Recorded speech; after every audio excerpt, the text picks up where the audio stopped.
First notch flaps in. We're gonna go ahead and kiss it, and if it feels good, maybe we'll set her down.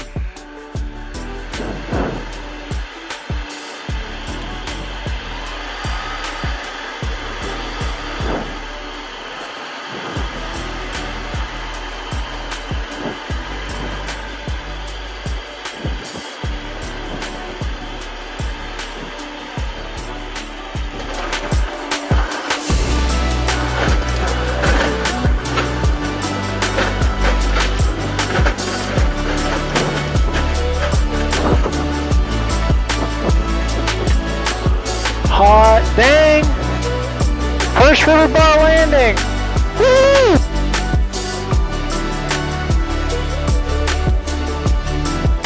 Alright guys, first Riverbar landing. The rocks aren't that bad. You can see how big they are.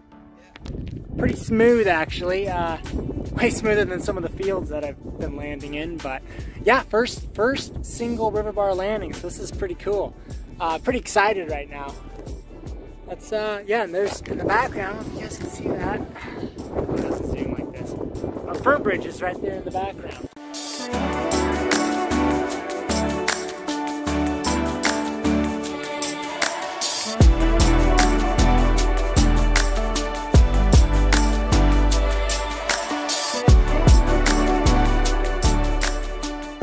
So one really good tip that I learned when landing on a Riverbar for the first time, and what you typically want to do is land downriver, so from upriver to downriver. So that's downriver towards the ocean, and obviously that's upriver.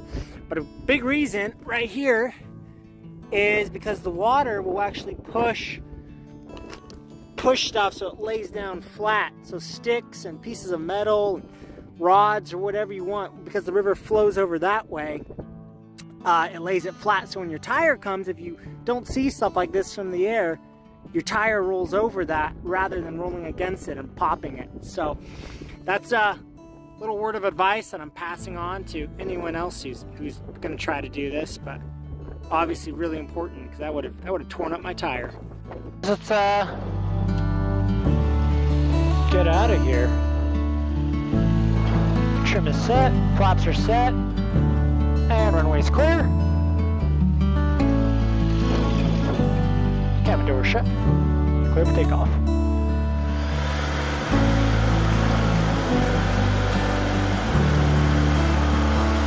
And we're off.